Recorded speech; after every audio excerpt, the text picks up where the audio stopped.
Hello, my name is Erwin Kinsey. I work with Echo East Africa, and I want to share with you some principles about agroforestry, soil and water conservation, things I've learned from farmers over the past 40 years.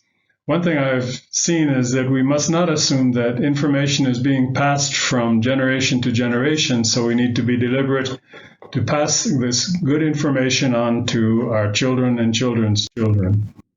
What do you see in this photo? You'll see at the top of a hill some vestige forest and regrowing forest, which is very good.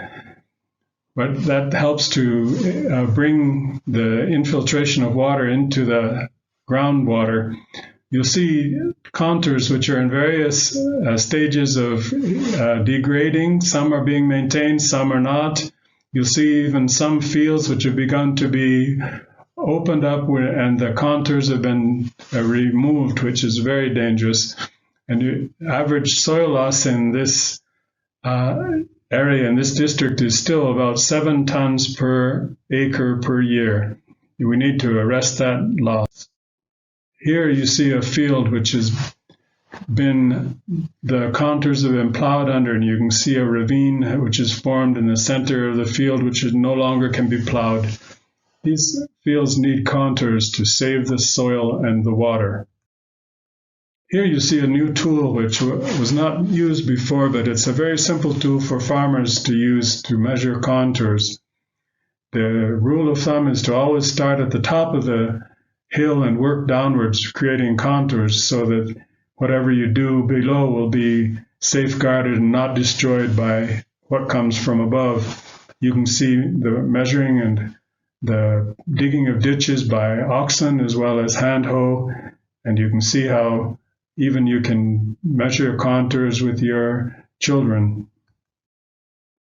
In these photos you see the digging of the soil and pushing it down the hill, making ditches which have intervals within the ditch to prevent water from moving sideways, and also keeping the water in the field.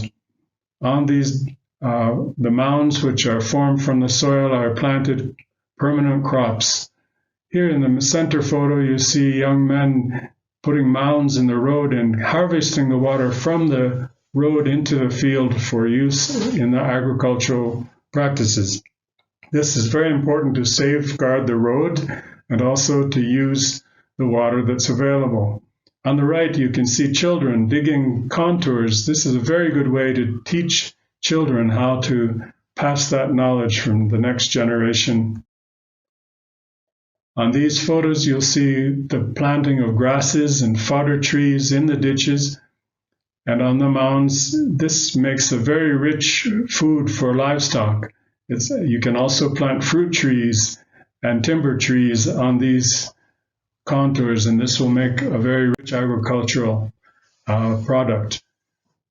In this photo, you'll see many different types of fodder trees which are good on the contours, grass species which are also very productive, and herbaceous legumes. This slide you can remain with as a reference, and a very important aspect of measuring contours is to make sure that the interval, the vertical interval, that is the vertical drop between one contour and the next, does not exceed 2 meters.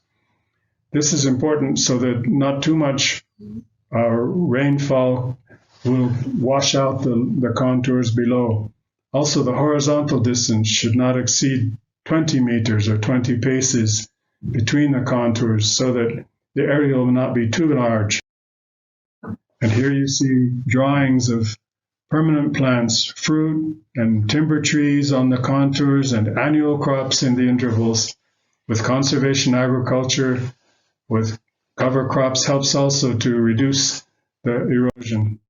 Here you see a happy farmer with plenty of fodder to give his animals, and timber trees growing for the future generation. This is a very rich farm. A good man leaves an inheritance to his children's children. This young man can know that his children will have a thriving farm. Hope you've enjoyed this. Call us for more.